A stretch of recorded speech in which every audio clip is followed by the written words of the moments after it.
Kenalin dulu, namaku Anissa, umur 25 tahun. Aku seorang wira swasta, punya toko warisan dari orang tua. Baru saja aku melangsungkan pernikahan dengan laki-laki anak seorang ustaz. Ia bernama Ulum, umur 28 tahun. Aku menikah bukan karena saling mencintai, melainkan kami hasil perjodohan. Ortuku itu teman baik ortunya, dan entah mengapa mereka menjodohkan kami. Yang aku ceritakan ini adalah bagaimana suasana yang terjadi saat malam pertama, ketika kami tak pernah melalui proses pekeran sebelumnya. Begini ceritanya. Awas saja kalau berani melakukannya lagi. Gak akan kumaafkan. Aku terpaksa menikahinya, itu sudah luar biasa. Tapi kalau dia nggak berpikir tentang perasaanku itu udah terlalu. Berani cium sembarangan. Au 4S, kalau berani memegangku, akan kuhajar habis-habisan. Aku hanya bisa membatin penuh kemarahan.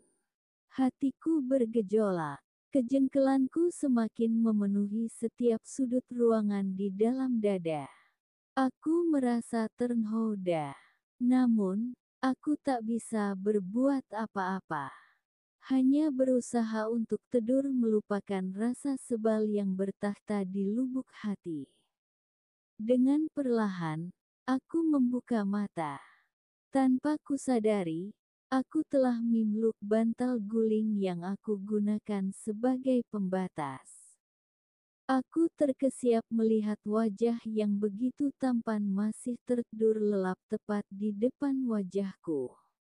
Bahkan jaraknya sangat dekat. Aku segera berbalik badan. Jantungku mendadak berdebar. Kenapa dia sedekat itu sih? Bikin jantungan saja.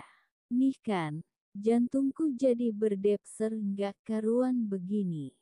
Orang ini benar-benar menyebalkan. Ngedumelku masih dalam hati.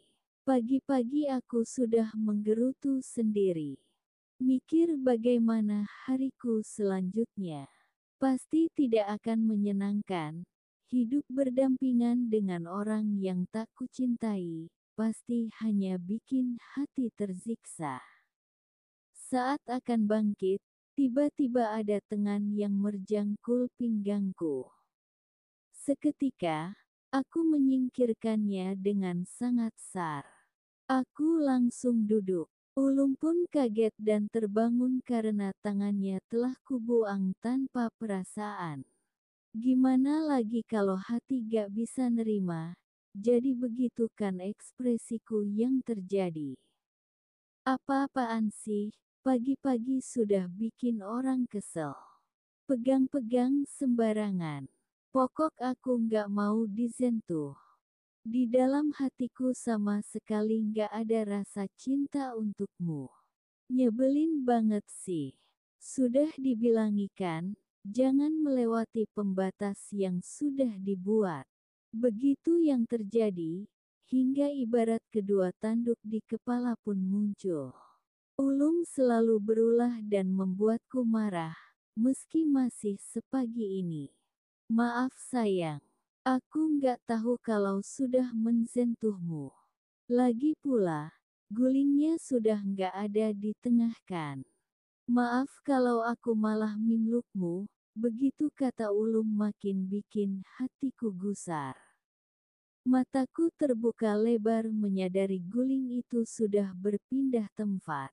Aku baru sadar, saat berbalik badan tadi karena kaget melihat ketampanan Ulum, ternyata akulah yang membawanya berpindah. Aku sangat malu. Tanpa mengucapkan apa-apa lagi, aku bangkit dari kasur dan bergegas pergi dari kamar karena rasa malu itu semakin bertambah. Sayang, maafkan aku. Jangan marah ya. Aku mohon, ucap Ulum lagi. Aku tak menghiraukannya. bahkan tak menoleh sama sekali. Aku tidak mau Ulum tahu tentang wajahku yang memerah karena malu. Aku sendiri yang bikin pembatas. Aku sendiri pula yang memindahkan. Nisa, kamu ini ceroboh banget sih. Malu-maluin, kata batinku. Di depan cermin yang ada di dalam kamar mandi, aku kembali menggerutu. Bagaimana tidak? Sejak menjadi istri yang baru 1 hari, kehidupanku seakan berubah sangat drastis. Lebih tepatnya, aku merasa sangat tidak nyaman atas kehadiran Ulum sebagai suamiku.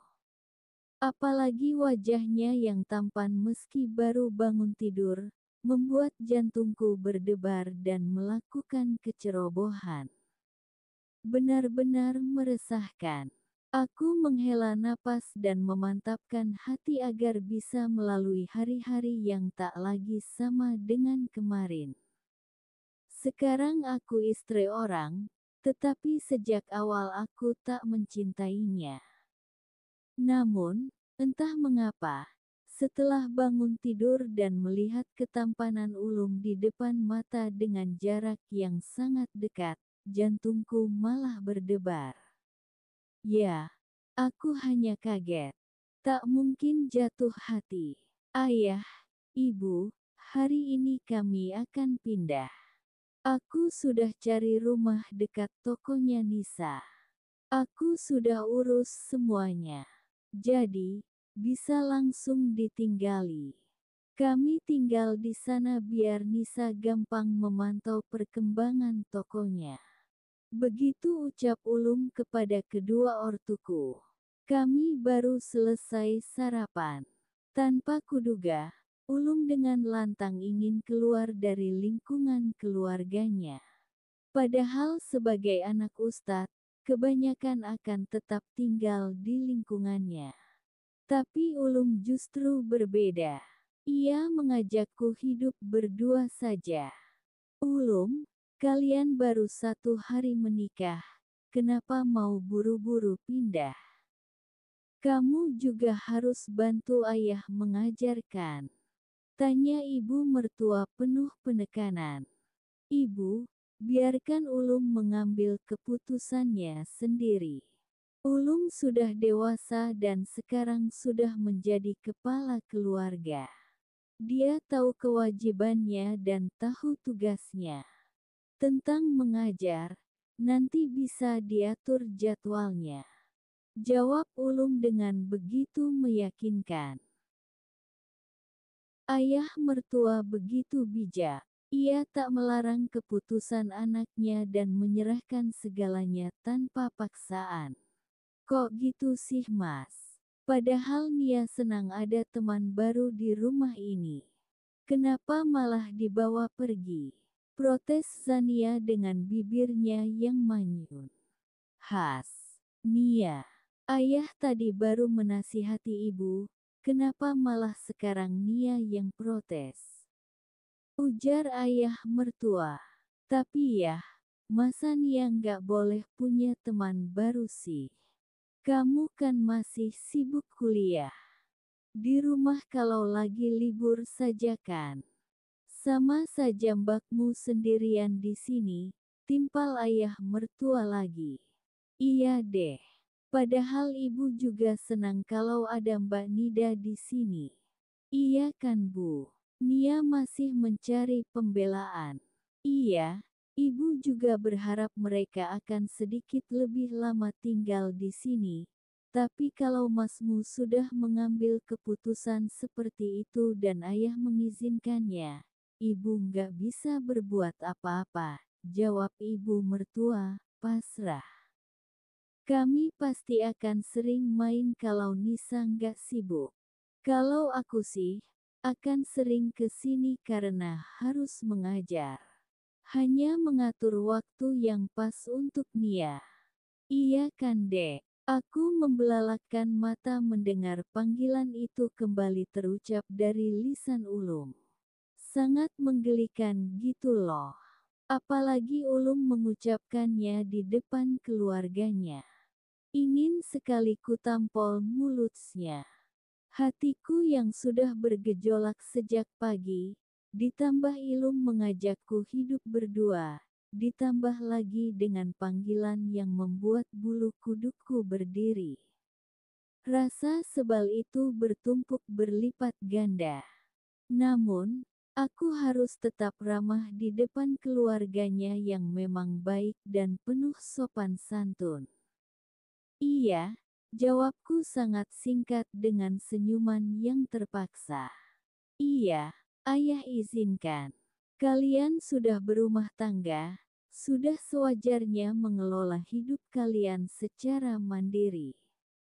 Orang tua hanya mendukung dan menjadi tempat terakhir untuk memecahkan solusi yang tak bisa lagi kalian selesaikan sendiri. Aku terharu mendengar kebijaksanaan ayah mertua, tetapi karena aku tidak mencintai Ulum, rasanya menjadi sia-sia. Kenapa aku tak bisa mencari sendiri laki-laki yang benar-benar aku cintai beserta mertua sebaik ini? Terima kasih ya, sudah memahami keinginanku. Nanti kami akan ke sana sekitar pukul 9. Setelah ini, kami akan langsung menyiapkan semuanya, jawab Ulum dengan santun. Saat ini, aku hanya bisa menghela napas secara perlahan. Setelah pindah apa yang akan terjadi? Apakah Ulum akan melakukan sesuai kehendaknya dan berani berbuat macam-macam? Namun, aku pun bisa berbuat sesuka hati tanpa harus menjaga nama baik di depan keluarganya. Oke. Aku akan ikuti permainannya dan aku tak akan pernah jatuh cinta padanya sampai kapanpun meski hanya hidup berdua. Tapi apa boleh dikata, setelah beberapa malam aku berhasil mempertahankan diri, tapi tidak dengan malam ini. Dengan berdalih tentang hak dan kewajiban seorang suami, Ulum benar-benar memanfaatkannya dengan sempurna. Aku tak bisa melawan lagi ketika wajah nan tampan beserta tubuh yang sporty itu tiba-tiba sudah berada di atasku. Kaget campur marah emang mengawali acara privasi malam ini.